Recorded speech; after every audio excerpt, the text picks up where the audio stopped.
Hey everyone, just wanted to give you a quick update. Not only is Curse of the White Knight on the shelves right now, but the Kickstarter for my graphic novel called Bloody Hell is currently live, and we had a pretty amazing first day when we got fully funded in less than 7 hours, which is absolutely astounding. So thank you to everyone who threw in, and the campaign is still going for the rest of the month, so if you want to check it out and see what all the fuss is about, you can head over to bloodyhell.com. That's BLOODYHEL.com. Thanks, guys. Enjoy the show.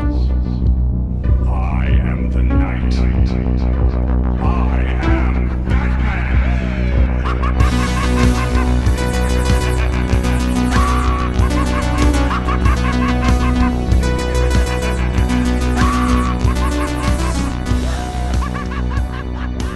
Hey everyone, welcome again to the BATTASS podcast, the Batman the Animated Series show podcast, where we talk about Batman the Animated Series.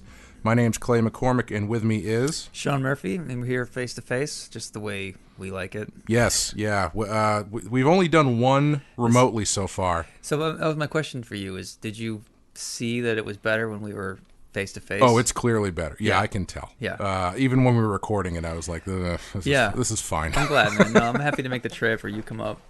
This is what we can do that a lot of podcasts can't do. Yeah. And it's an excuse to hang out, which is always fun. Yeah. Today we're going to be doing 2 episodes. We're going to be doing Joker's Wild and Tyger Tyger. So let's get into it.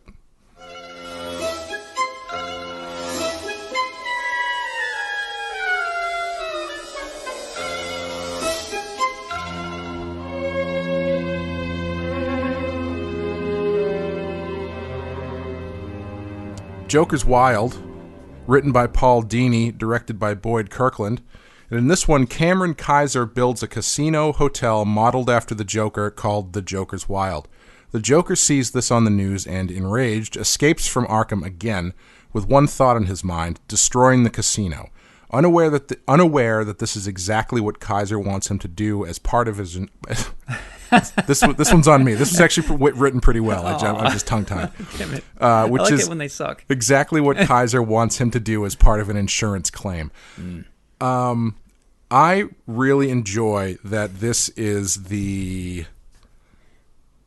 third, it's at least the second Joker episode that is based entirely around trademark I was going to say issues, that too, yeah. which I think is hilarious. It's a kid show. Yeah. Like, Paul, stop pitching us like legalese, adult type shows. This is for kids. Like, no one wants to hear about Joker's legal claim to his own image. It makes me wonder if Paul Dini has a history of copyright or trademark issues, like someone screwed him like years before. Right. He doesn't seem like he would be litigious, but maybe he's had some experience with his past doing Tiny Toons or something like that. Yeah. The Tiny Toons people just really raked him over the coals. What I actually really liked about this, I was saying to you before as we were watching it, I didn't remember this episode at all. Yeah. But as soon as Batman starts going through the paperwork on that dude's desk, I knew exactly what the story was, and I was actually kind of like, oh, that's actually really good. That's really cool. Yeah. Because it's not... they're finding a way to sidestep just having it be Batman versus the Joker by injecting a third kind of, or a secondary villain into it, which brings them together, which I think is for a half an hour cartoon is pretty cool. What's interesting though is it's such a clear hotel based on the Joker, casino hotel based on the Joker. The equivalent in real life would be like a Charlie Manson casino. Yes. And all those people going there enjoying being surrounded by the decorations of a mass murderer. Yeah. Like, who are these idiots who think this is fun? It would be kind of like if it was a casino called Hippie Paradise, and they just were using pictures of Charles Manson, and they were like, does that look... That looks a lot like Charles Manson, don't you think? And then the guy's like, well, there's lots of hippies out there. It's not specifically him just because he has a swastika on his forehead. Plus, we already parked. We drove into town. This is our one night out. We got a sitter. Yeah. Let's just pretend that it's not a mass murderer casino. Before he did that one bad thing, he did a lot of really great stuff. Yeah, ask Brian Wilson. Dennis Wilson. Sorry. Oh, you call him Dennis? He lets me call him Brian? Ah, yeah. No? Okay. When did the movie Casino come out? Like 93? Was it before this? Let's find out. Because my thought with both these episodes is they seem very, they're taking... 95. Okay, so I guess you can't claim that this is a... My thought was with this and the next one, which is based on the island of Dr. Monroe. Yes. I thought that this was taking a cue from the movies at the time because these movies were coming out, but I guess that's not the case here. I was thinking that about the next one, but we'll get to that one. I kept looking for like a Joe Pesci character in the background, and I didn't see one. The thing that I found really funny about this guy's plan is that what he actually does, they seemingly built the casino. Unless it was supposed to be, it was all newly built, right? Right. So it was newly built and had already been designed and furnished as a King Arthur themed casino. Right. And then he was like, wait a minute, I have this great idea. Let's go and change everything. He had to be spending more money than he was going to make here. So if he had insured it for more than it's worth, which you can do, you can insure anything for as much as you want, because I just got my Dodson insured. Ah, yes. He could have been in a lot of debt and owed his backers. And he must have thought, well, if I just change some of the wallpaper and the signage for an extra $100,000, I could trigger the Joker into destroying everything, and then I can... It actually makes sense. So you've thought about doing this before? Oh, yeah. Yeah, okay. Yeah, it's weird. You can insure something for more than it's worth. I don't know if there's any checks and balances on that. There should be. We get a nice look at the inside of Arkham Asylum, which I feel like we don't get that often, where it's just the lounge. Yeah, the Arkham Lounge, where all the villains are just kind of hanging out. Playing chess. Yeah, that was fun. A nice, well-placed Poison Ivy shot. Yeah, there's so we paused it at the beginning, and while we were pouring nuts and getting drinks and stuff and snacks. Pouring nuts and eating beer. And we just freeze framed on Poison Ivy on the couch, stroking a plant like you would a cat, and it's such a great pose. And and you only, if you just hit play, you would skim right over it, not appreciate how good it is. That drawing is really great. And I imagine the animator was like, oh, great, I spent all day drawing perfectly rendered Poison Ivy in this great position, stroking a plant. Like, this is genius. I even got her facial expression right. And they're only going to pan right by. Like, no one's ever going to appreciate it. Wrong. Until today. Yes. Yes, all worth it. That guy is listening to this right now with a knife against his veins, deciding not to cut them because we Well, he can't cut them because his hand is so crippled from arthritis from all the drawing he's had to do his whole life. That's true. Anyway. They had him do that in the carousel animation scene from the last episode. Yeah, or this one, the roulette scene at the end. Which, that would not be fun to draw. No. But I did like that also as a way to sort of backdoor work in a classic, ridiculous, oversized death machine. Yeah. That kind of made sense to the story instead of just being like, oh, this time the Joker is... attacking the giant typewriter factory. Right. It actually kind of made sense to the story. Yeah, it does. It checks all the Adam West boxes in a way. Hey, so when Joker escapes, I noticed, so he escapes by pretending to be sick and using some cleaning fluid to make the floor slippery and runs past the guards, opens the door, runs out to the barbed wire fence, throws a rope basically to a passing truck, and it pulls him over the fence. But you never... Did he get dragged through the German razor wire? I mean, he must be shredded by going through that. Yeah, in real life, he would have been absolutely torn to shreds. But through the magic of cutting and animation, they sort of just skip over the fact that... It's amazing, because that would never work in a movie, but it kind of works in a cartoon. Yeah, I feel like you could cheat it in a movie. Yeah. It would be weird. I mean, yeah, realistically, if he managed to... get a secure grip with that rock that he tied to a bunch of handkerchiefs onto the exhaust pipe of a truck. After that, yes, he would be torn to shreds. Yeah. Or if he escaped but got a little dinged up, then you would say, oh, okay, well, he had to hurt himself to get out, or I don't know, what would you get there? It's a kid's show. What am I thinking? We can't have too many lacerations due to razor wire on a kid's show. So what do you think? I want to talk about Arkham and these people always escaping. We ever talked about that in I don't think so. depth? Yeah. Should we save it to the end, or do you want to get into it now? now? Sure, let's do it. All right. I feel like people have an amazing suspension of belief or disbelief when they think about Arkham and this rotating door. Yeah. I mean, it's almost like a joke. Even comics and animation movies, they make fun of itself. Like, oh yeah, the rotating door at Arkham. It's like they know that it's bizarre that these criminals are always able to escape. Do you have any thoughts about that? Like why audiences seem to be okay with that at this point? Otherwise, you wouldn't have a story, Right. unfortunately. But I know what you mean. It is kind of interesting because it excuse me. It seems like that constantly rotating door of not only Arkham but just the police station in general Yeah. is sort of what ended up them reverse engineering the fact that Gotham is riddled with corruption. Right. Because otherwise they're just completely incompetent. Right. So you kind of have to work in, oh, well, there's people on the inside who are helping these guys and who are Right. paid off and stuff like that. Yeah, I mean that's sort of where with Curse of the White Knight, where I wanted to take it was what if the elites are real, and what if the wealthy people do control Arkham, and Yeah. there is this scam where they do kind of make it easy for them to escape because they have whatever reason. And my reason in my book is the Batman Devastation Fund and this Right. real estate scam. I feel like that's begging to be explained in a lot of Batman lore, but it just never does because people just at this point they just accept like, oh yeah, Arkham, Arkham doesn't have its shit together. People are Yeah. always breaking out. It is what it is. It's Gotham. Yeah, You that's one of those things where it's like, is that on a general level, Yeah. outside of you telling a story specifically about that, Mm-hmm. is that really going to add anything other than making your story more complicated? Right. You know what I mean? Yeah. Where it's like they got to get out somehow. Yeah. This case is a perfect example. Yeah. This isn't about Joker escaping. That would be a whole episode, really. Right. We don't want that. We want Joker to be in a casino, so Right. he gets out. Shut Yeah. up. It's a cartoon. And, I mean, I think, what you're doing in White Knight makes perfect sense. I mean, it is something that you absolutely could dig into and come Yeah. up with a cool reason for why it's happening. And that's kind of what I'm doing, but I'm wondering if anybody has ever really tackled in a serious way why Arkham has a rotating door. Yeah. And I don't know.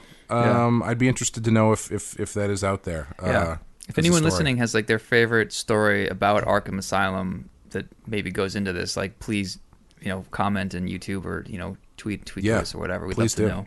Yeah, the funny thing I always find about Arkham is it's like the only time everybody is there at the same time is the only time Batman gets stuck inside it.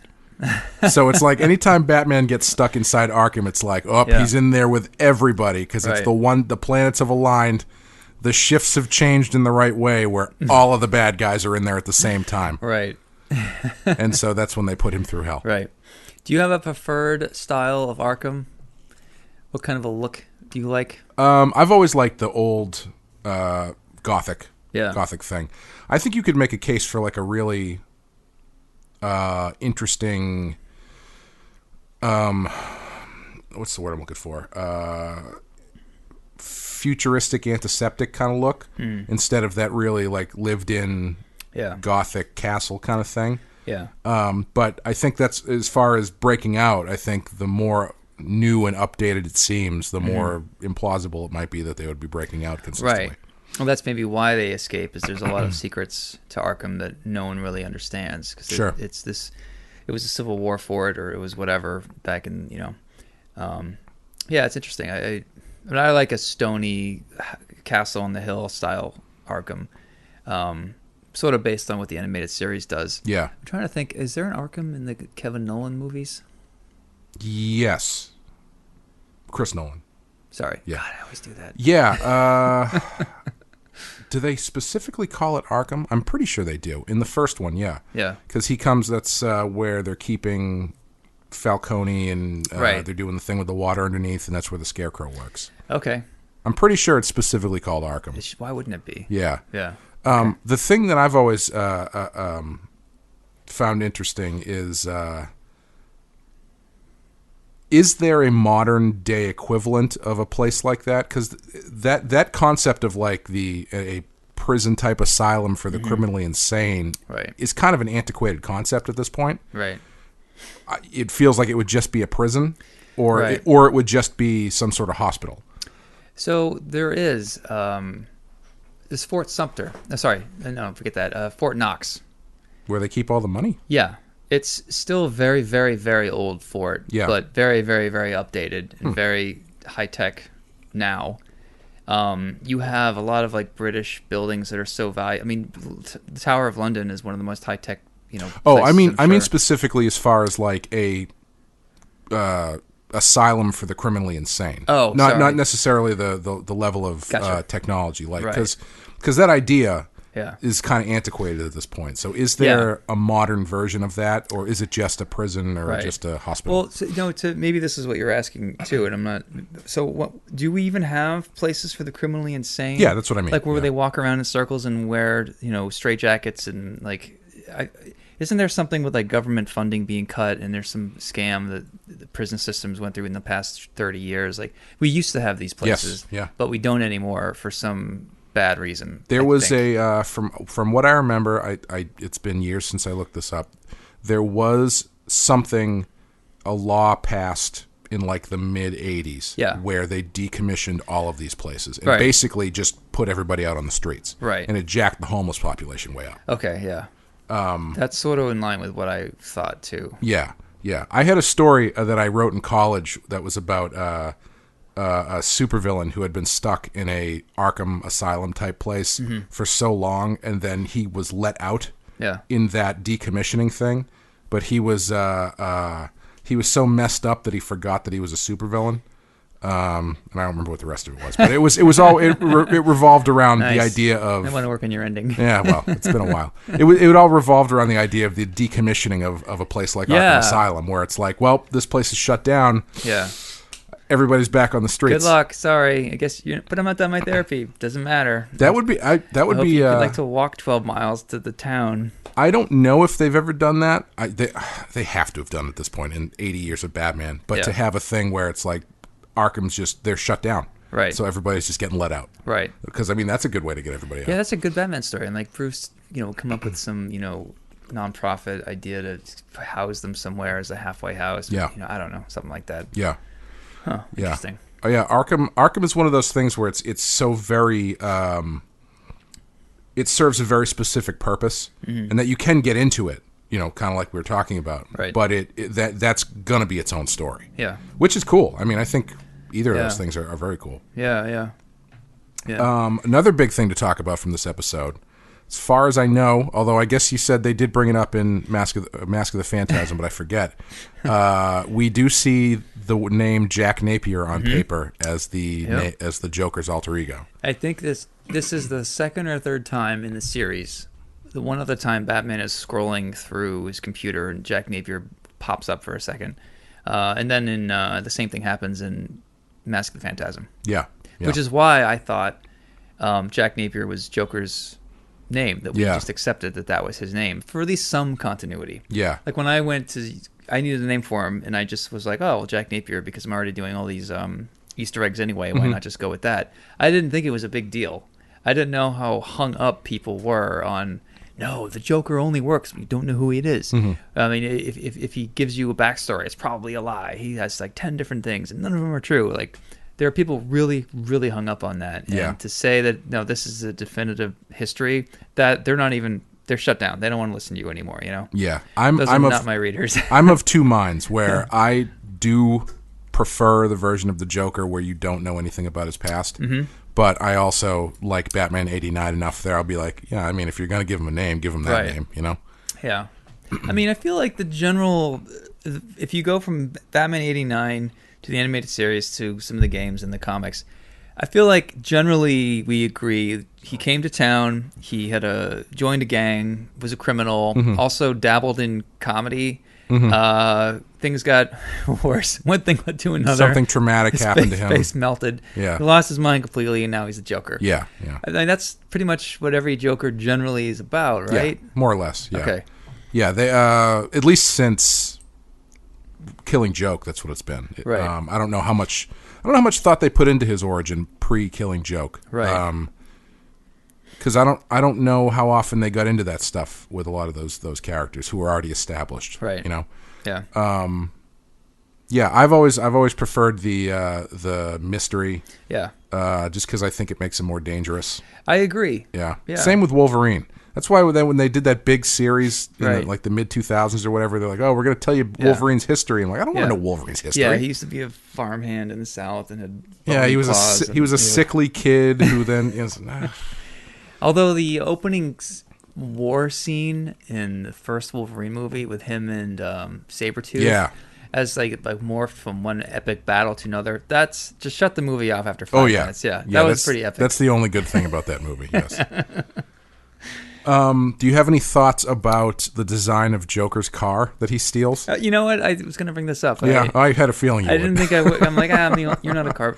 It looks like a Wacky Racers. Is that the cartoon from the early 80s? Sounds familiar. Yeah. All these. It was like Cannonball Run. Yeah. Basically, and but it was cartoon characters, and they all had like a Rat Fink style. Is that the one where there was one with the dude with the dog? Cannonball Run? No, the cartoon you're talking about. Was Yeah. there one guy who had like a he did. butch kind of dog with him? Yeah. Yeah. The dog was a driver and had a driving hat, I think, and a scarf. Yeah, I think I The know dog what you're had like talking a about. hero driver's scarf. Yeah. Yeah, it looked like a very Wacky Racer type nod. It definitely seemed like they just sized up a Hot Wheels car. Because Totally. it had that weird Yeah. Hot Wheels design where it's like... Yeah. And they went all out too. Yeah. Because I mean, they not only did they have the foot-shaped gas pedal, which is great. Yep. They had a working ejector seat, and the thing was fast as hell, handled well, it steered. I mean, it had some other things on it too. Like, wow, I would have done the same thing. Yeah, Joker paid top money at the at the shop where they get all their gear. Well, the casino, I mean, considering that you're losing a lot of money on this casino anyway, why would you buy the best fake Joker car ever if it's just Unless it was the real Joker car. That's true. But I guess there's really nothing else there was real, so why would that be real? Yeah. Well, even if it was expensive, you could insure it for more than it's worth. That's true. Yeah. Yeah. What Next do you time think- on Bat Tax Law. When you watched this as a kid, did it register with you that this was insurance fraud? Did you get what insurance fraud was when you got to that scene? I don't remember this episode at all. Okay. So I don't remember watching this. If I had to guess, Yeah. probably not. As a kid, I thought, oh, some kind of business scam. Got it. That's all you need. Yeah, that's all you need. Yeah. Yeah. It's funny. Out of all the episodes of the series, this is the one that I watched the least. Yeah. I don't know why that is. You know, I was thinking about that because as far as the Joker episodes go, I feel like the last few, we've been on record as saying that a lot of them aren't our favorites. This is one of the better ones. It is. Yeah. And the last few of them, the thing that makes them so good is they tend to go outside the box with the way that they're approaching him. Mm-hmm. Like the one where he drives the guy off the road. That's not a classic Joker story. Right. The laughing fish one, that's from a comic, but even that one isn't Right. really a traditional Joker story. Yeah. This one is very much the Joker is not really he's the central villain, but there's something else involved where it's not just Batman versus the Joker. Yeah. And it's like it's forcing them to, maybe they are aware, as aware of what they're doing with the Joker as we are, and they're like, these aren't working, let's try something different, let's try a different way to approach them. I think the Joker is better when he shares the stage with something that he's fucking with. Yeah. So in the one where he runs the guy off the road, it's that guy that makes it compelling. Yes. When Joker's on the stage alone doing his thing, I just don't feel like that's as compelling.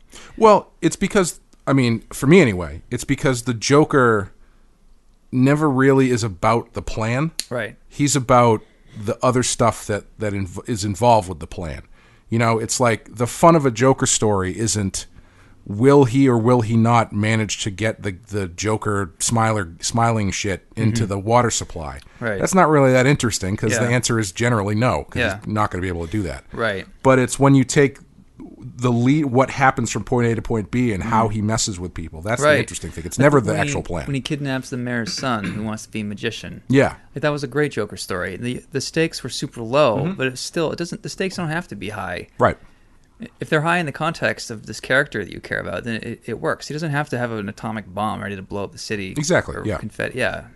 Yeah, even in Dark Knight, the stakes are, for the most of that movie, the stakes are fairly low. Yeah. But that's, the actual Joker's plan isn't really that interesting. Right. It's putting his ethos against Batman's ethos. Right.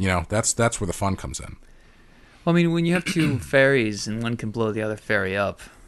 Well, yeah, okay. That's But that's such a small part of the story, though. You know, Yeah, like okay. even that is minimal in the grand scheme of the That's movie. true. It's you like know? 15 minutes. Yeah. It's one stunt. At That's the the end. last thing that he has to. Yeah, that's that's the one. crescendo. That's one piece in Yeah. killing Harvey Dent's girlfriend and scarring him and turning him into Two-Face, or blowing up the hospital, Right. or taking over the mob and all this kind of stuff, which all doesn't really have a point to it, except for the fact that it's the Joker trying to make a point about it not having a point. Right. So yeah, it's you don't need the end goal for the Joker. I guess. Yeah. I guess I never really thought about the Dark Knight Returns. Done a deep dive into the psychology of what the Joker was really trying to say. Yeah. Does that movie hold up in what it's trying to do? Do you think it? You know, it's been a while since I've watched it, so Yeah. I mean, we should probably watch it and talk Yeah. about it for the show at some point. Yeah. For some reason, it's become kind of cool in the last couple of years to start hating on the Nolan movies. I don't get that. I don't get it either. Yeah. I can only assume it's because they're held in such high regard. Yeah. And What Batman do you prefer then? Okay, so you don't like Chris Nolan. Yeah. So which one do you like? So none of them? Yeah, Arkham Asylum, the game? Like, so you got nothing.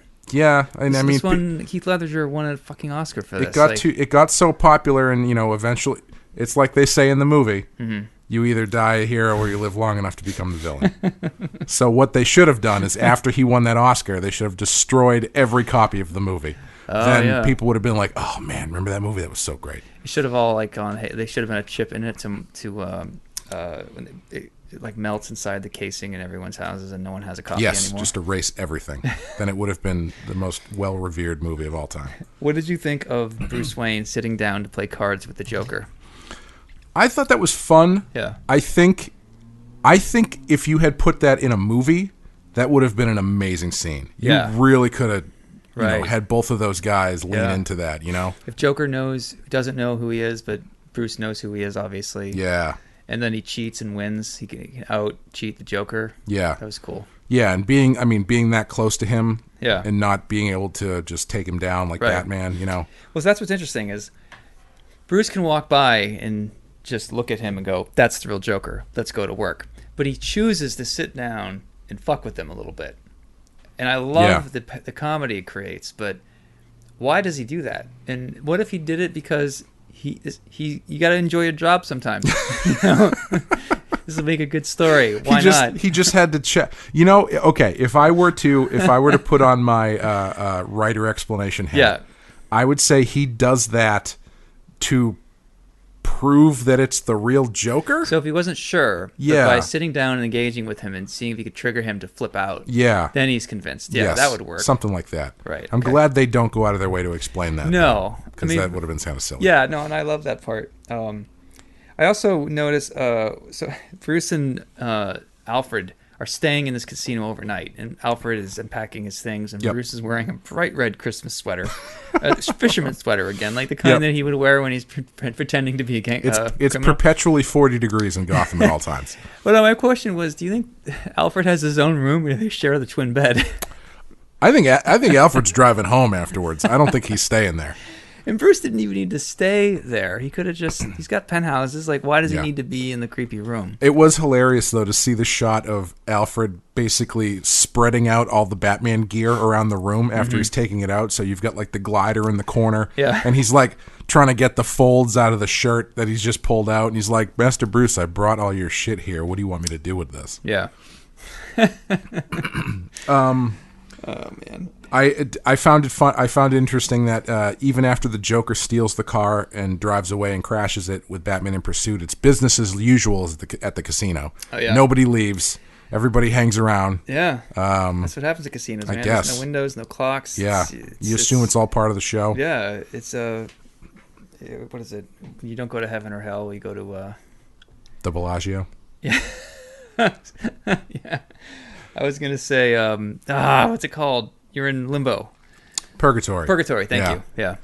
Yeah. So one thing we should talk about. I'm going to talk about the silly thing first, but that'll lead us into the general conversation.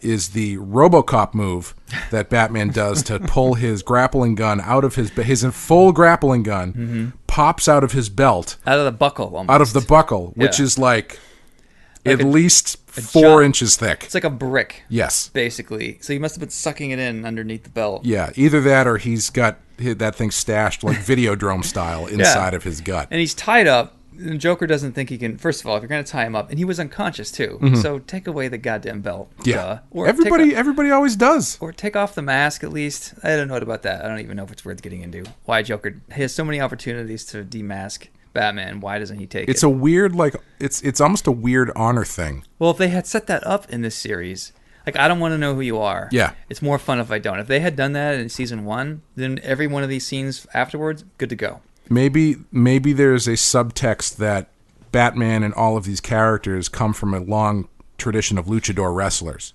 And so they know what the mask means and why you should never remove it and why it's very, Right. disgraceful to do so. So what is... Because explain to me, like, I don't know why that's a thing with luchador wrestlers. Because I don't.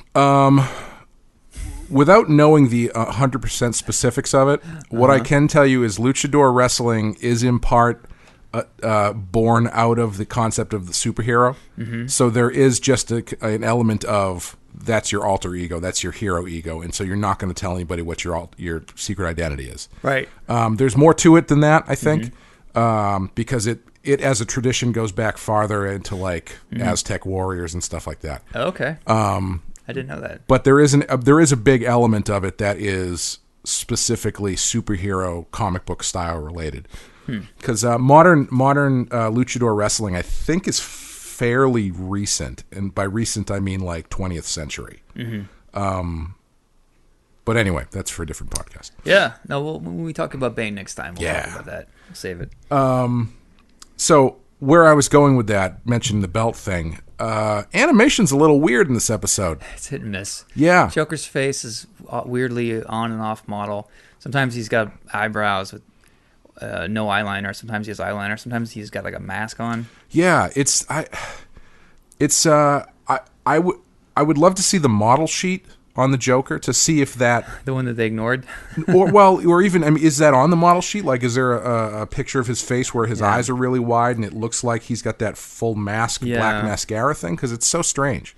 Yeah, there must be. I should have brought that book that I have. I can't get it anymore. But yeah, I don't think they worked out a lot of that stuff. Yeah, that's interesting. Yeah. But yeah, he's eyebrows appear and disappear. Yeah. There's some really weird forced perspective. Yeah. One where hand Batman shots. pulls out his grappling hook and it's like a fisheye lens towards the camera. Yeah. And it's a very hard shot. And there's even like a red button for his thumb. Yep. That was a lot of work for someone to do, and you really don't need that. Yeah, there was a similar one where the Joker was setting the dynamite or something. Yeah. Where it's like the dynamite's in the foreground and it doesn't look like there's a big distance, but then he reaches his hand for it and his hand grows like 8 sizes before he clicks the button. Right. Yeah, it was very strange. There's one really good one with Batman on the hang glider, and you're behind him, and he strafes a building, and they animated by hand every window in this building in perspective, coming at you slowly. And then there's even a guy in the window that opens, and he sees Batman. And he's like, "Oh!" Makes that face. That's a lot of work. You blew a lot of capital on that one scene, and it's impressive. But there's good some stuff. other shots are bad. There's good stuff. There's some wonky stuff. I really liked the helicopter fight. Yeah. If we want to go into the stuff we draw, I think I would draw that helicopter fight sequence. That was very cool. The copter they picked, too, was a really good choice. Yeah. It wasn't like your standard helicopter. It was obviously like a cool deco-looking one. But yeah, I thought that was really neat. Yeah. What would you draw? I don't want to draw the casino stuff, because that's got to be one of the hardest things ever, is drawing people in a casino. Yeah. Because every slot machine's got stuff on it. Every playing card, every poker chip, advertisement, girls in tassel, whatever. If I got that in a script, I'd be like, how about we make it a billiard hall? Yeah. Well, so that's interesting too, because the last book that I did, I had to do a couple scenes in a casino, but it was only like a couple panels, and there was very specific stuff I had to get across, so I couldn't like really pick a casino type shot. I had to kind of do what I could, and I was like, I don't know what the best angle to shoot this is, because so much of it is just people at tables, and the action is happening inside the table. Right. So it's like if you just looked at it, you looked at it head on, unless you were coming at it from like an angle from above, you're not going to be able to tell it's a craps table. So if you had the camera in the craps table, and if you're willing to draw the roulette wheel side on, so that's not too hard. Yep. And if you could draw some of the numbers on the craps table in perspective, that would be where a lot of your planning would go. Yeah. And then you could draw people slightly above the camera looking down, which is normally you have in your library in your head. And then if you got like a cool ceiling and you draw some tiny people and slot machines in the background, that might be a quick, easy-ish way to get out of having to draw like a 3/4 shot looking down on a casino. Yeah. Shoot me in the head right now. Yes. No, thank you. Just put me out of my misery. I don't want to draw that. Yeah, the scene required somebody being like thrown into a table. Yeah. And I was like, okay, well, if I can shoot it, I can shoot it kind of low, and so I can populate it with a bunch of people. Right. And the guy can be tipping the table over, so I can turn the table, the face of the table towards the camera, so I can do the craps design on that. And then I've got chips flying everywhere. Right. And I've got a couple slot machines in the back, and it's like, all right, it's you get the idea. In Tokyo Ghost, I remember Rick had me draw a casino cruise ship. Yeah. And he had a lot of like sex things happening too. And because I didn't want to draw casino stuff, I drew an octopus tentacle ride called the hentoi. Even though it's pronounced hentai, it's called the hentoi, and there's women slipping off of it, and it's very graphic. Yeah, stuff that you never get away with in Black Label. And then I had people at a tiki bar, because I like drawing bars. Yeah. And I think I had some gambling stuff way in the background where I could just scribble it in, but I just don't want to draw like a close-up of a slot machine. Fuck that. Yeah. Yeah. You don't just want to draw stacks and stacks of chips. No. Yeah, that's where you're because you have 8 hours. You're like, do I have time? If I do every single chip, I'm going to run out of gas before I'm able to draw Batman in the background. Right. Like, no one wants to see chips. We all want to see Batman. So maybe and then you have to find a shortcut around the chips. Yeah. It's just sort of like finding a way to save your energy within a page daily, Everybody's carrying the chips very tightly so you can't see that they're holding them. Right. And then there's one that's kind of flying out. Yeah, chips, dollar bills with Benjamin Franklin's face. There's so much I crap. did a cover for I think I can mention this, but nobody cares. I did a cover for a Narcos comic that they're going to be doing. And I did this, it's sort of like this drug deal gone bad kind of thing, and so there's a big guy in the foreground, big guy with a AK-47, and then kind of in the midground is another guy running away, and his suitcase is open, and the money's going everywhere. Right. And I had one, for a compositional thing, I had a couple big dollar bills in the foreground, and I thought it looked great. The composition was cool. Stuff flying around always looks good. Like paper and shit always looks good. Yep. But then I sat down to draw it, and I was like, oh man, I really I gotta draw a $100 bill.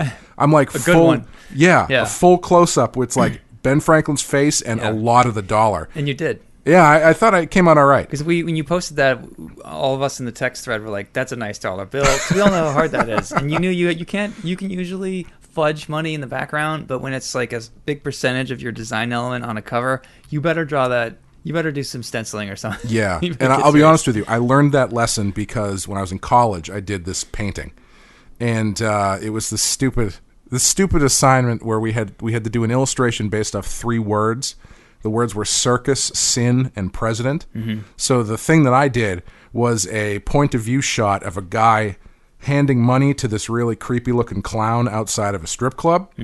And so the main thing in the middle is the hand with this like $5 bill. Yeah. I completely whiffed it on the money. I didn't go in and do the details and stuff, and my parents have it at their house, like hanging on the wall, and every single time I go there, I look at it and I go, I really wish I could draw that again, because it's like the center of the thing. Yeah. And I know now that like something that focal, you need to nail it. Yeah. That's where all your focus goes. That's where all your detail goes. Yeah. But yeah, every time I look at it, I'm just like, man. That's funny because we all have our tricks in our head. Like, I know how to draw bricks, windows, alleyways, smoke. We all have like our quick textures that we can just throw down, even if we're not thinking too hard. But then you'll get in a script something that hits the brakes. You're like, oh wait, I don't have a dollar bill shortcut. Yeah. all right, I'm going to have to actually plan this dollar bill. Like, if I don't, then the page is going to fall apart. Yeah. Or, drawing your cover the other day, the Viking ship has to be the correct Viking ship. Right. The boards have to, like, curve the right way around the nose. And, like, I need to get this right because that's, like, the most important thing for me anyway, Yes, yeah. Yeah. Yeah, it's tough to cheat that stuff. Yeah. It's funny. This is the one part that I do envy digital artists is they can just make a dollar bill brush and a randomizer and just lean on the wake. I'm just like, Yep. There, dollar bills. An artist I know did a Batman cover with a bunch of 1,000 bats in it in the shape of Batman, and my friend was like, "Oh, this is the best Batman cover ever." And I said, "I agree, it's amazing," but he had a bat brush, and like I just can't. I don't want to cheat and do it that way. I'd rather draw I need to know that it's on the page, on an actual piece of paper somewhere and scanned in. Like, I just feel weird if I sell that art and someone's like, it's not like, why, where are all the bats? Like, oh, I made a brush and I did it in 5 minutes. But you could, for another $150, you could sell them the small one bat that you drew that you then copy and paste it all over the thing, right? Yeah. Like, I don't know about you, but I try to use computer tricks as little as possible if I can. Like, the original art should look reasonably close to the stuff that's published. There's I've been doing stuff lately where if I know something is going to drive me nuts because I'm not the cleanest inker in the world, and so I tend to, when I try to get precise, it never goes well. Yeah. So there are some things where I'm like, I have a certain effect that I want. Yeah. If I try to do this on the page, I'm going to kill myself or somebody else. Yeah. So I'm just going to do it to the point where it's fine, and then I'll clean it up in Photoshop. So I did the last book I was doing. I had a scene in a motel with some Venetian blinds, and I had the light coming through the blinds and stuff, and I wanted to make sure I got the blinds, the dark edge and then the light edge, the white for the light and everything. Yeah. And I was like, if I do this on the page, it's going to look terrible. So I just say, I'll just put in the dark, and then I'll go in and do the white in the computer. Yeah. And I did, and it looked great, and I had no problem with it. That's the biggest tell for me with digital inking is, because before it used to be able to tell instantly because it was very plastic looking. Yeah. But now you can make brushes, and it's chalky, and it's gritty, and there's randomizers on it, or whatever you call them. But the tell for me still is when you have clear white rendering strokes that are totally clear. Yeah. Digital. Yes. Because even with the best whiteout ink you can buy, it never gets that clean. Right. Yeah. And I get why they do it. Yep. Like, that's the nice thing about digital is it gives us images that you would not get using old school techniques and tools. Yeah, I could tell. One of the tells for me early on was if people had really fine and detailed white work. So like if it was something like a design on a glove or something that was like they went in there and they like, re-rendered in white lines only. Yeah, and I was like, that's digital, all right. I do it only with like with a girl with long hair. Yep. If she has a ponytail and there's a few wispies, I'll grab the digital after I scan my art. I'll take just a 1 pixel wide pencil and just draw a few because there's just no way for me to get that thin, Exactly. Yeah. That and the halftone effects are really the only thing that I do with digital. Yeah, I try to keep it to the background as much as, and I don't mean like draw my backgrounds digitally, but stuff like the blinds or something I know that it's just going to save myself and everybody around me from stress. Yeah. For me just to do it in the computer. Yeah, it bugs me when people just slap a photograph down and ink a character over it, and they just. Even if you took the photograph yourself, I was going through a Toth book the other day, and he did this too. He must have been in a deadline crunch because I hold Toth up as high as you can hold him, and I'm like, "What? Seriously? You just found a magazine and slapped it down, and instead of drawing the and I know he knows how to do that stuff. Yeah, like no one's going to challenge Toth, but it still bugged me that he did that even just once. Yeah. I know the feeling. Did you say what you would draw? I can't remember. We've been talking about other stuff. For I said what I wouldn't draw, which is I said I wouldn't draw casino shit. All right, close enough. A helicopter. That sounds good. Yeah. One more thing. I have a crush on Summer Gleason. Okay. I feel like of all the ladies in Gotham that we see, whenever she pops up, I'm always like, "Hey, how you doing?" Fair. You know, like smart, attractive, curious, hardworking, clearly. Something about her. I don't know. I'm not usually into redheads, too, but I think I'd make the exception. Well, I think you should hold off on that until we talk about the next episode, because there might be another lady that you might have a crush on at the end of this one. Yeah. Good segue. What would you give this one for a rating? I feel like it should get a 4, but I don't like it for some reason. I'm going to give it a 3. Yeah, I'm going to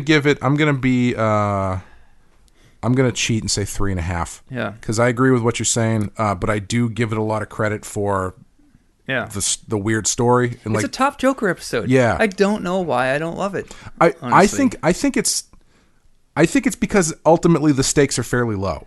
Yeah. There's no character moments. Yeah. It's pretty shallow. Yeah, because as much as having that other guy there kind of stops them from just doing a Batman versus Joker thing, it ultimately turns into just a Batman versus Joker thing. You're right. I think that's what it is. Because I like the episodes that have a lot of emotion like the Freeze stuff.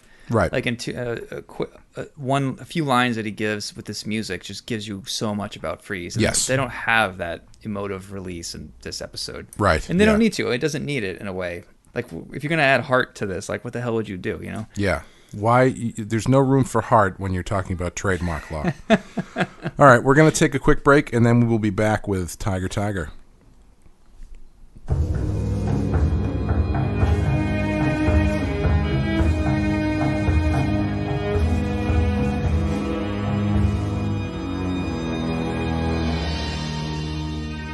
All right, we're back. This episode we're doing now is called Tyger Tyger, named after the William Blake poem, the first two words of the William Blake poem. Fuck William Blake. I'm going to just say this right now. I wrote in my notes, fuck his dumb poem. It doesn't even rhyme. Even at the end, when Batman says Tyger, Tyger in the night, something bright, and then it's like, then it totally goes off the rails. Something symmetry. Yeah, like symmetry? Yeah. Symmetry is not a word you use in poetry. That's like one of those things that they do. You ever see the videos where it's like someone cutting a perfect circle, and then at the last minute they just cut right through the middle of it? Yeah. That's a good way to think about it. Yeah. I have a whole rant on this poetry in general, but I don't know if we need to go there. Well, Tyger Tyger was directed by Frank asshole. Power.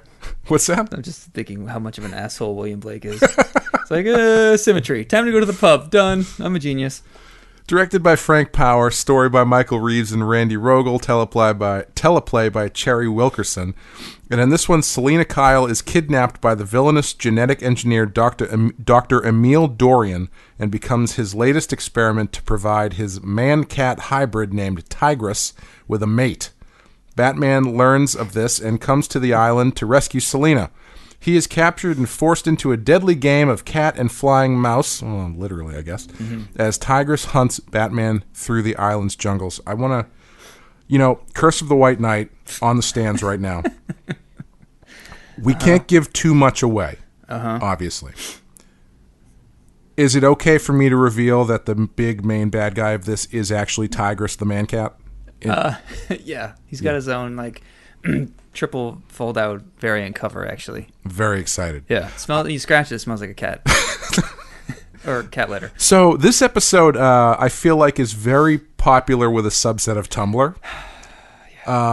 And aside from that, this episode used to be good until we learned about furries.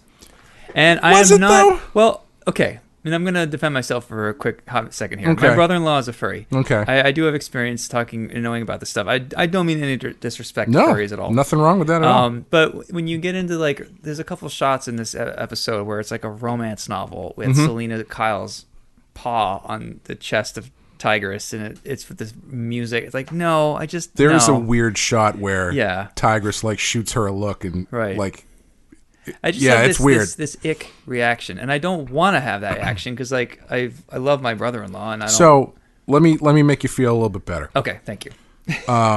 Furries, perfectly acceptable form of sexuality or whatever. Okay. But they are people in costumes. Right. They are not animal-human hybrids created by a man in a lab. Right. That are abominations of nature. Yeah. So I think it's okay to feel weird about specifically this. They're not abominations of nature. They're just wearing a a costume, really elaborate costume, right? Yeah, of okay, I guess you could look at it that of a way. mascot to some baseball team, probably. Sure. I mean, Yeah. It sounds like you're really going out of your way to not feel weird about kind of being turned on by this, that's fine. I have a good. All right, you know what? My brother-in-law came out to me as a furry before he came out to anybody else. I'm walking with him through Times Square. Mm-hmm. It is mobbed. I'm trying to not lose him because he's from the South. He doesn't walk as fast as people in New York. And, you know, when you're not used to New York, there's a lot of things to distract you. And I'm just trying to get to the pub. So I'm like, I basically am holding his hand, pulling him through, you know. And he's like, hey, you know what furry is? And I look back at him. I'm like, yeah.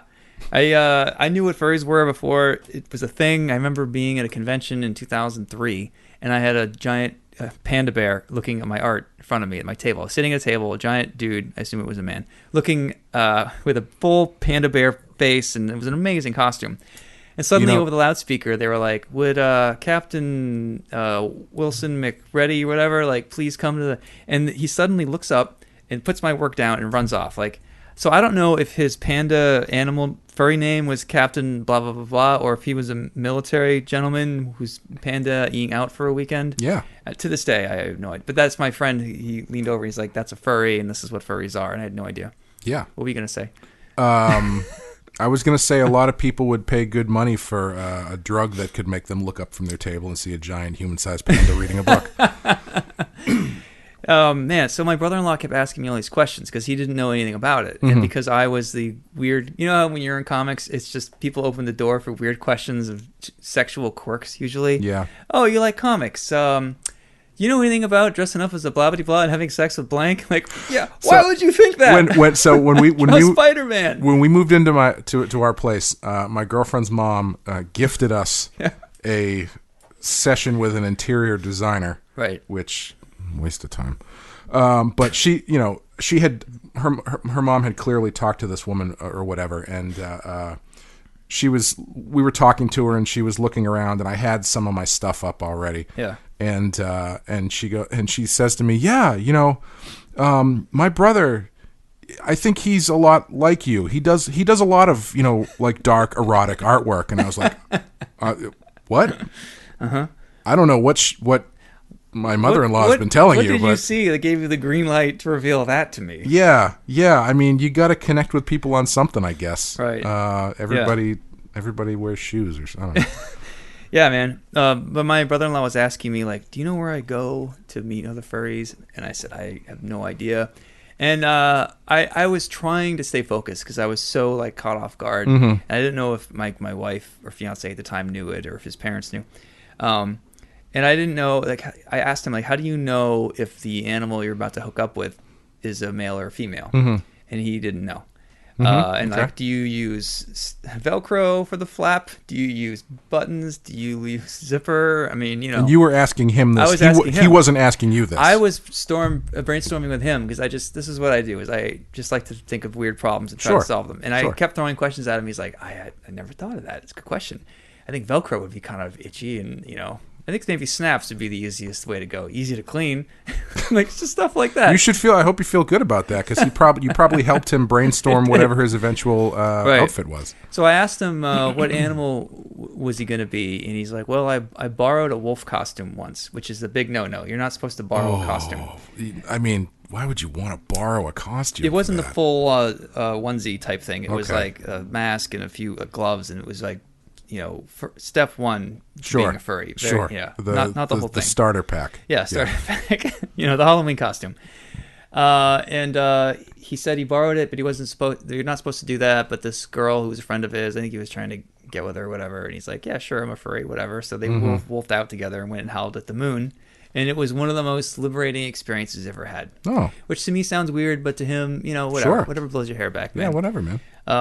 So then I said, well, what animal do you want to be? And he was thinking, and I'm like, how about a dragon? And he's like, you can't be a dragon, Sean. Dragons aren't real. And I was like, whoa. So no mythical creatures. Hard line there. Yeah, has to be a real thing that exists in the wild. Otherwise, it's weird. Interesting. Yeah. So even like, what about unicorns? Nope. Unicorns aren't real, Clay. I would be shocked if they didn't allow Well, unicorns. this is the weird crossover between furry people and bronies. Go on. And I'm sure there's people listening to the radio right now, like losing their minds because they know the rules better than I do, and I'm sure I'm getting it all wrong. And I apologize if I get the rules wrong, and I'm not trying to be insensitive. I'm fascinated by this. I really do. It is very interesting. Yeah. Yes. But yeah, you can't be if you're a purist furry, you have to make your own costume. You cannot send away for it and pay someone else to make it for you.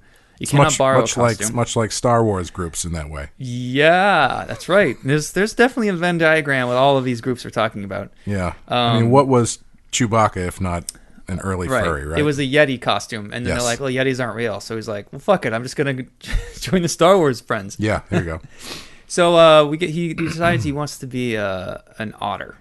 Because when he said otter, I'm like, dude, I could totally see you in a pool with a beer on your belly, just wanting to be loved, Sure. just being cute, and that's how you connect with people. And like, yeah, you know what? Wasn't expecting to have this conversation tonight, but sure, here we are. So I got back, and he and my parents-in-law were staying with us in a one-bedroom apartment in Brooklyn, which you know that place. Yep. I had people all over my living room, over my wife's family, and he's on his computer. And he's tapping away, looking at something. Suddenly he turns his laptop around, and I'm looking at furry porn. Yeah. 5 feet away are his mom and dad watching TV. So I'm like, can they not see the angle of the screen? Do they know he's a furry? Does he realize that not only did he pull up furry art, but it's like sex furry? Oh, my. So his mom leans forward, and she's like, what do you got over there? And she's a great mom, loves to sew things for her kids, loves to make costumes. And she looks so he tilts it towards her, and I'm just like biting my tongue, like, what is going to happen next? And she looks at it, she's like, don't pay for one of those, I'll make you one. Oh, that's amazing. I don't think she saw the penetration happening in other parts of the screen.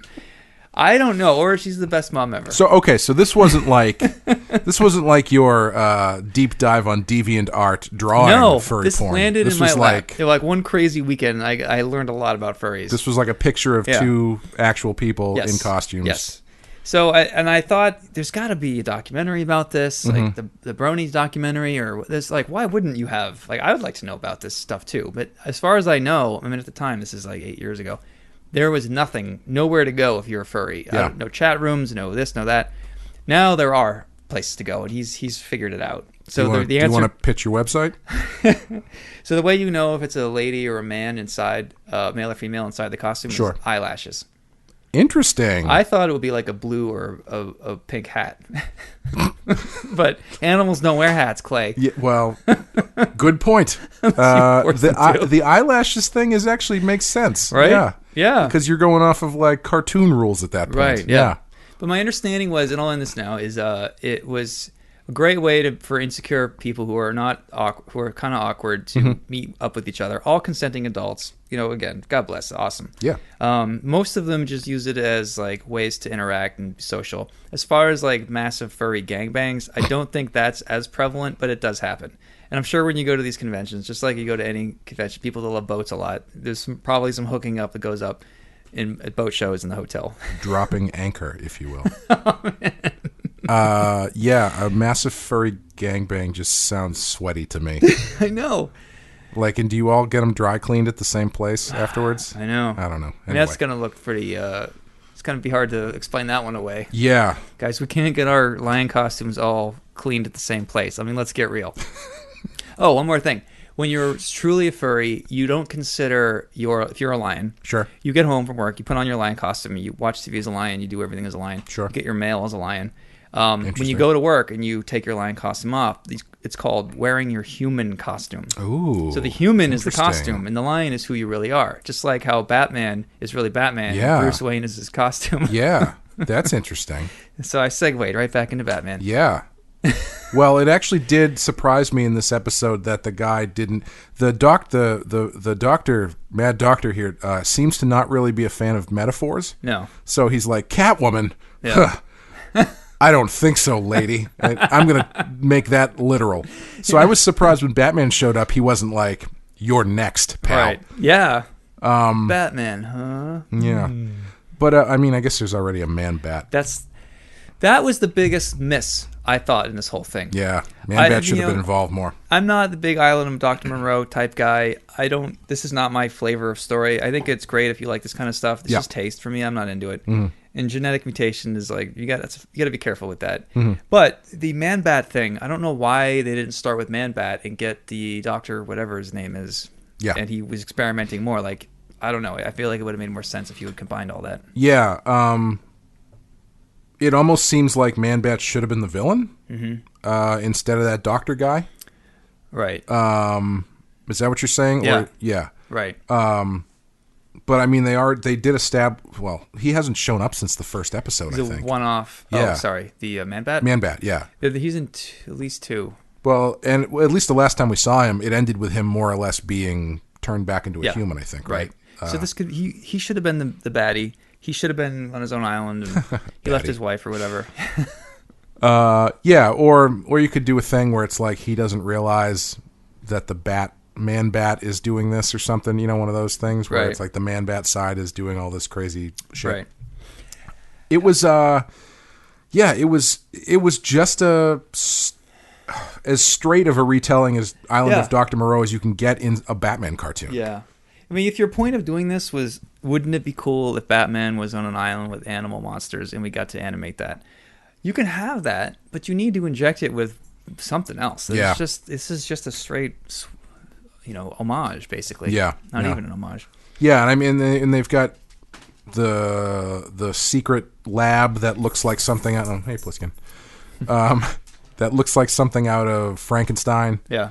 The doctor even looks like he was modeled after the doctor from Bride of Frankenstein a little bit. Oh yeah. They had a lot of like old tech, like vacuum tubes and servos. Yeah, I love that stuff. But yeah, I don't really know how much there really is to say about this one. Yeah.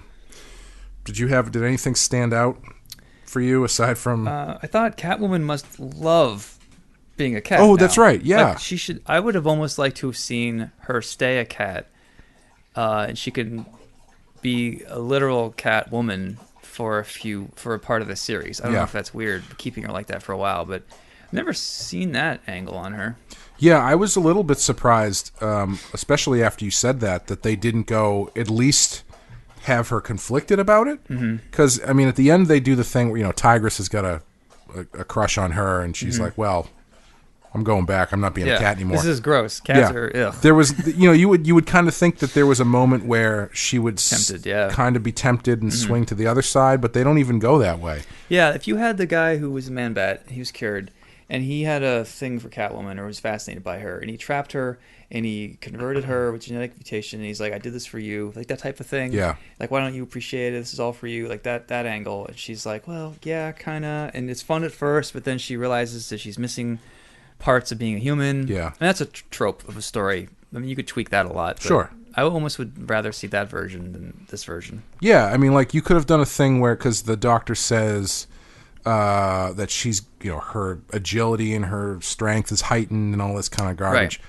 You could have done a thing where Catwoman's like, oh my God, I'm so strong. Right. I have the power now. I could free all of these animals. Like something like that where she leans into the benefits that she's getting. Exactly. And she feels closer to the animals and all that kind of stuff. Right. But where this misses is because you have the doctor and his son / Tyger.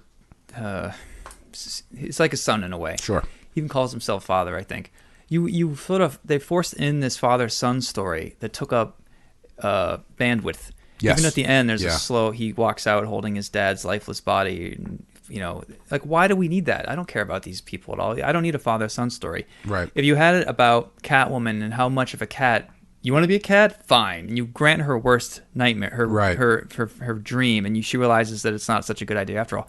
That is much stronger to me than this wedged-in father-son story. Yeah, I would think even maybe they should have had, if you have Catwoman kind of be into it and kind of push back against wanting to change back to human form, and then maybe you have another person who's brought there to be turned into an animal.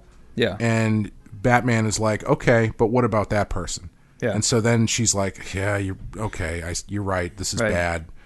And then she's, that kind of thing where she's really conflicted and has to make a choice about this thing other than just why is she even there? Right. Like, she's only there to be the damsel in distress. Yeah. She's just there to be turned into a cat. This is her weakest episode because she's usually a very... I didn't know the last one wasn't that great either. The last one was basically the same kind of thing. Yeah, I mean, I find like she's a very determined, independent woman. Cats are very independent too. Yeah.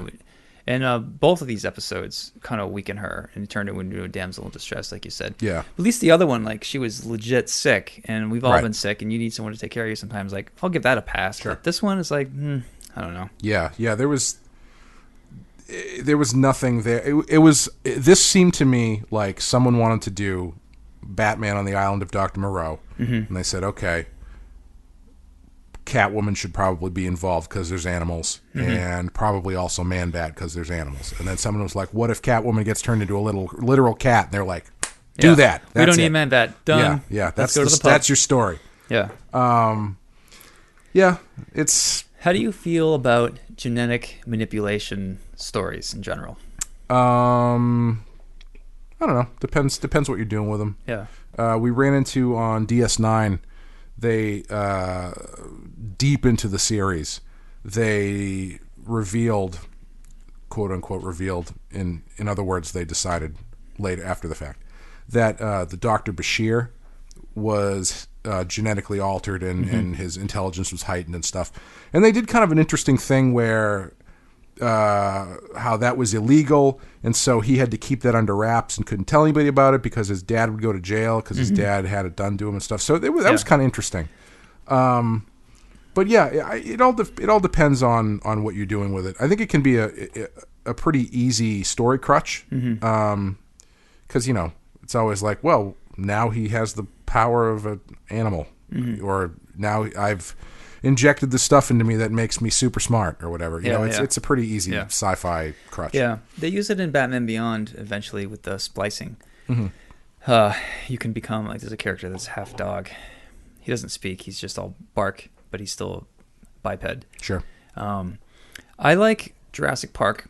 Yep. When they're going to tweak stuff and they have they have enough explanation to explain, like, this isn't done overnight. There's a lot of stuff going on here. Like, it's not something that you flip a switch on and off. I don't like it when... So, to go back to a Star Trek example, there's 2 different Star Trek episodes that deal with this, right? You have one, which I don't like. In TNG, there's one where Geordi and his friends from the past are on this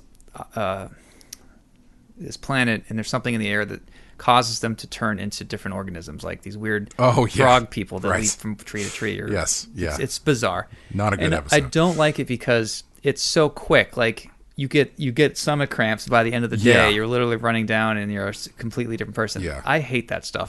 However, if it's tweaking slightly, I'm good with that. Like, I would if agree. it's a subtle tweak, it's not necessarily like growing a tail by the end of the day.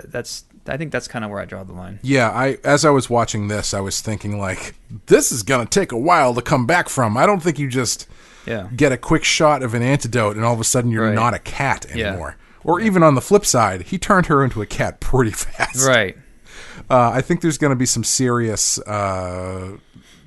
body trauma to come back from. Right. They do that. I mean, they do that on Star Trek all the time, where it's like, there's an episode of Deep Space Nine where Kira wakes up as a Cardassian, and it's like, well, we altered the bone structure in your face to create you, and it's like, and at the end of the episode, she's just back to normal, and you're like, they do. She's that at least going to Voyager. have some scars for a while, Yeah, I mean, Klingons have like dozens of ribs.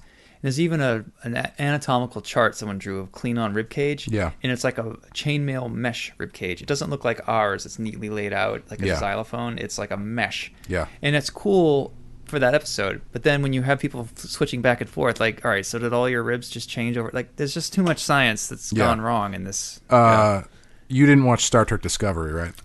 No. The big twist in the first, well, one of the big twists in the first season is that one of the guys on the ship is a Klingon who has been physically altered to look like a human.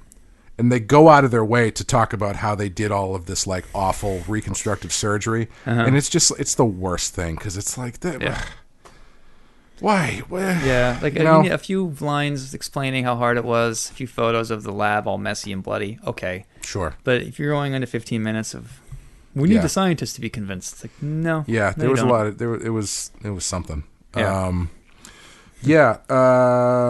What would you draw in this one? This one, I would draw I really liked the collapsing castle lab at the end. It reminded me a lot of like a Hammer horror movie, which I love that stuff. Yeah. You know, everything setting on fire and the walls falling in and stuff. Yeah. I would probably do something like that.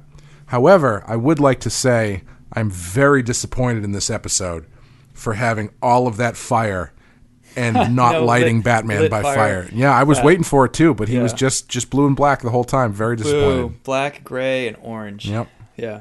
If they're doing these awesome Batman toys, maybe I've already said this.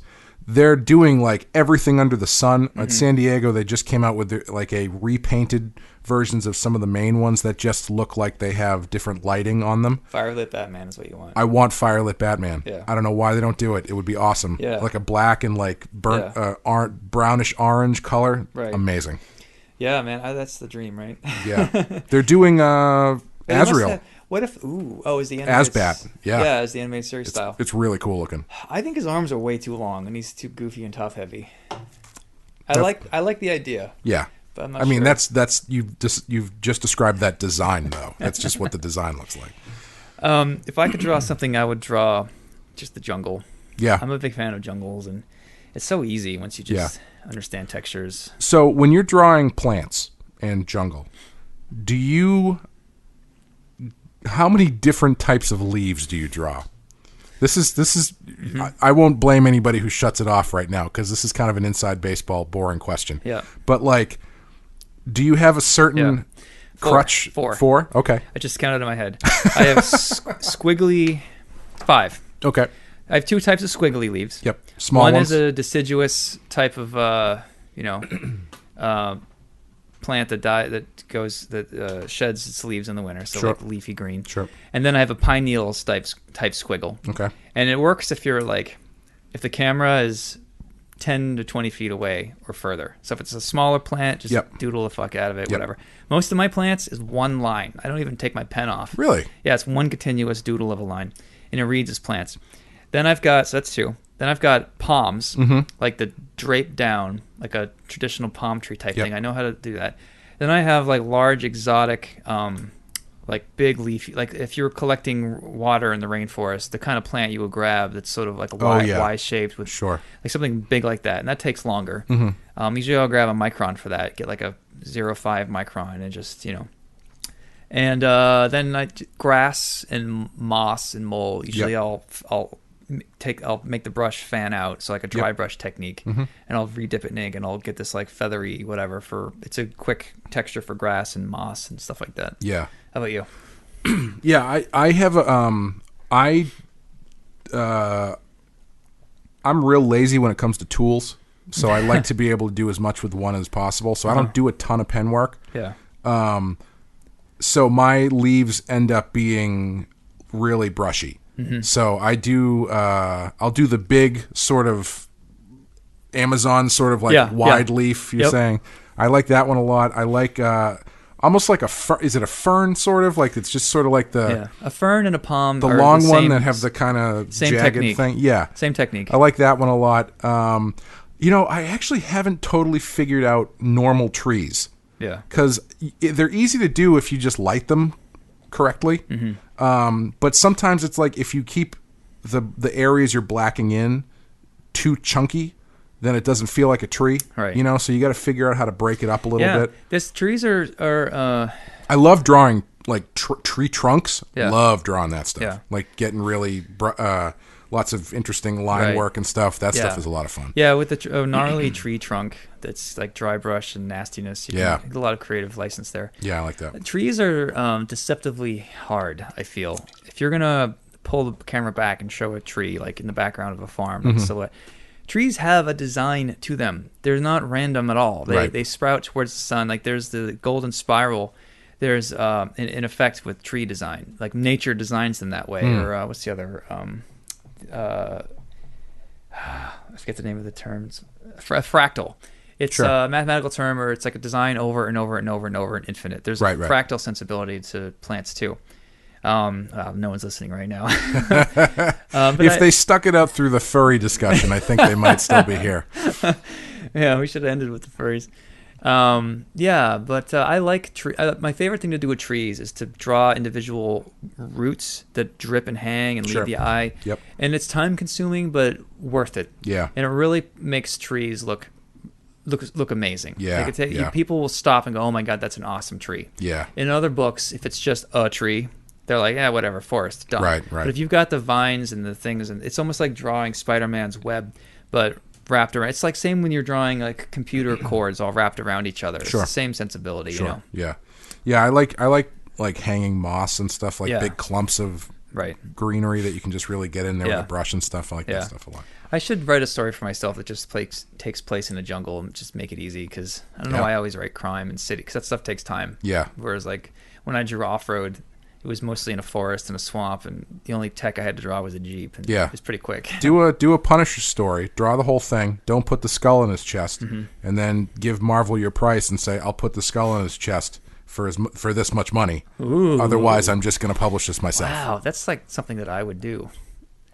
That's There you I go. like you taking liberties with my career. I feel like sometimes when I give you advice, you're like, "Yeah, but you play hardball, and it seems to work for you. It doesn't work for you, Clay." Correct. Feels like you're like, "Yeah, that's interesting, and you've got balls, but I don't think I want to do that." Yeah. Yeah. All my crazy ideas I send to you because you'll do them. If I say yeah, you're like, "All right, so then don't do that." Yeah.